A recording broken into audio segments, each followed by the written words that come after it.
မင်းစကားပြောတဲ့အခါတိုင်းမှာမင်းနှာခေါင်းကအသက်ရှူလို့မရဘူးဆိုတော့မင်းသိလားဟာမင်းမဖြစ်နိုင်တဲ့ဟာရမဖြစ်နိုင်ဘူးငါတို့ငငယ်ကသင်ခဲ့ရတဲ့ရေးတဲ့ယောက်ျားနာမည်ကဇန်တီနာရက်ခဖြစ်ပြီးရေးတဲ့မိန်းမနာမည်ကဒေတီနာဆိုတာ哦မင်းသိခဲ့ရလားဟုတ်လားသူတို့နာမည်အရင်နေလားအင်္ဂလိပ်လို GOD God ဆိုတဲ့စလုံးကိုနောက်ဆုံးစလုံးကနေပြန်ဖတ်လိုက်ရင်ဘယ်လိုအတန်ထွက်မလဲဟမ် GOD D bro ရှင်းနေတွေကမင်းကိုတရားစွဲမဲ့အချိန်ကိုစောင့်နေတယ်ဆရာဝန်တွေကမင်းနေမကောင်းဖြစ်မဲ့အချိန်ကိုစောင့်နေတယ်ရဲတွေကမင်းရာဇဝတ်သားဖြစ်မဲ့အချိန်ကိုစောင့်နေတယ်ဝက်ရှော့ဆရာတွေကမင်းကားပြမဲ့အချိန်ကိုစောင့်နေတယ်ဒါပေမဲ့တခိုးတွေကတော့မင်းကြီးပွားချမ်းသာမဲ့အချိန်ကိုစောင့်နေဆိုတာမင်းသိလားငါပတ်စံမရှာလဲဒါကြောင့်ပဲလေကွာတခိုးတွေကြောက်လို့ bro ဆရာတယောက်ကဘာသာရဲ့အားလုံးကိုမသင်ကြားနိုင်ဘူးဆိုရင်ကျောင်းသားတယောက်ကဘာသာရဲ့အားလုံးကိုသင်ယူဖို့သူတို့ဘာလို့မျှော်လင့်ရလဲအဲ့တော့မင်းသူတို့သွားမေးလေကွာငါဘလို့သိမှလဲလို့ဟာဘာတွေပြောနေရလဲကွာလူအများစုကကိုယ့်ကိုဂယူးမဆိုင်တဲ့လူကိုကြတော့ချစ်ခင်ကြပြီးကိုယ့်ကိုဂယူးဆိုင်တဲ့လူကိုကြတော့ဘာလို့ဖြစ်ပဲကြရလဲဘာတွေပြောနေရလဲသွားစမ်းမှာအထက်သွားနေစမ်းပါမင်းဘာတွေပြောနေရလဲဟာသွားအထက်သွားနေသွား bro အိမ်မက်ထဲမှာအမြင့်ပေါ်ကပြုတ်ကျတဲ့ခန်းစားချက်ကလက်တွေ့ဘဝမှာအမြင့်ပေါ်ကပြုတ်ကျတဲ့ခန်းစားချက်နဲ့အတူတူပဲဆိုတာကိုမင်းသိလားအပြင်မှာမဖြစ်ဘူးဆိုပေမဲ့ဖြစ်နိုင်တော့တယ်ဘာဖြစ်လို့လဲဆိုတော့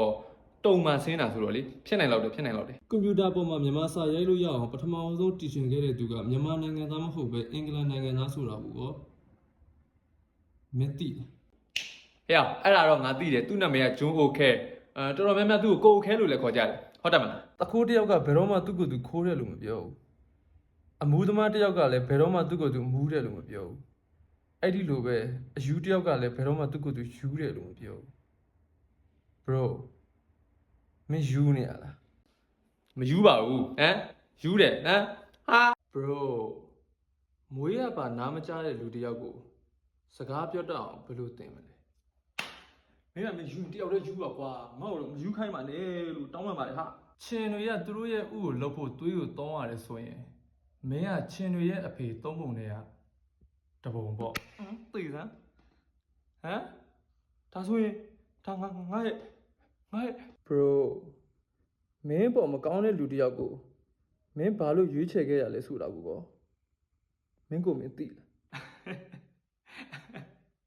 ငါနဲ့ထိုက်တယ်မထင်ခဲ့လို့ဘောကွာမင်းကလည်း